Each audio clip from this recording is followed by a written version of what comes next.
এরা হচ্ছে জালের সাথে সাথে তারা বিষ প্রয়োগ করে মাছ ধরতেছে, যেটা সবচেয়ে বড় একটা ডিস্ট্রাকটিভ।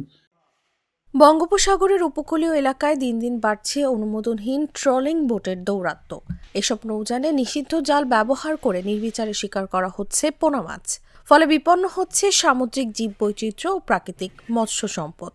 ট্রলিং বলতে সমস্যা, আমরা নদীতে গেলে মাছ পাই না। ট্রলিং গেলে কাঁচাই কোথায় যে আছে বড় হইতে গুড়ি পর্যন্ত সব কাঁচাই লই যায়। ট্রলিংয়ে এমন কাজে মাছ পোনা ধরে আনে, মানে এরা জাল তো ছোট জাল, মানে ছোট ফাঁসের, এরা টানলে মানে সমস্ত মাছে উঠ যায়। আমরা চাই এই 2-3 বছর ধরিয়া ট্রলিং হয়েছে মনে তোর, আমরা তো জেলেরা বাতে মরিয়ে যাইতেছি, ওরা ঘন জাল দিয়া টান নিয়ে সম্পূর্ণ মাছ সব উড়াই হেলায়। এতে ভেস্তে যাচ্ছে মাছের উৎপাদন বাড়ানোর জন্য সরকারের সব পরিকল্পনা। গবেষকরা বলছেন, নির্দিষ্ট জালে মাছ ধরায় সব ধরনের মাছের পোনা, রেণু ও জলজ প্রাণী ধ্বংস হচ্ছে। প্রতিদিনই আমরা অভিযানে বের হই কোনো না কোনো উপজেলা থেকে। আমাদের অবৈধ জাল এবং সরকার কর্তৃক নির্ধারিত যে সময় ব্যান পিরিয়ড, তার বিরুদ্ধে থাকে অভিযান।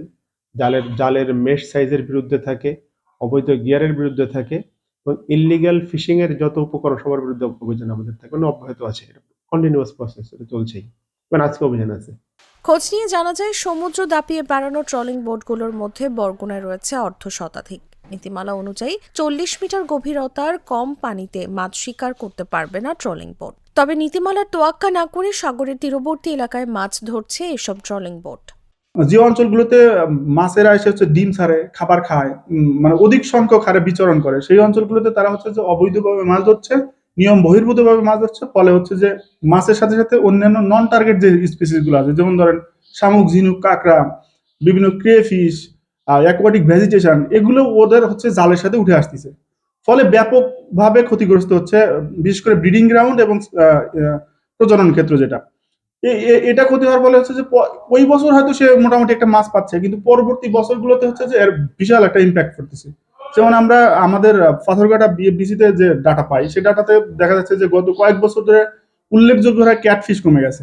মৎস্য অধিদপ্তরের উপপরিচালক ডক্টর মোহাম্মদ মোতালেব হোসেন জাগো নিউজকে বলেন, ট্রলিং এর ব্যাপারে সরকার খুবই আন্তরিক, আশা করতেছে এটার একটা সমাধান হবে।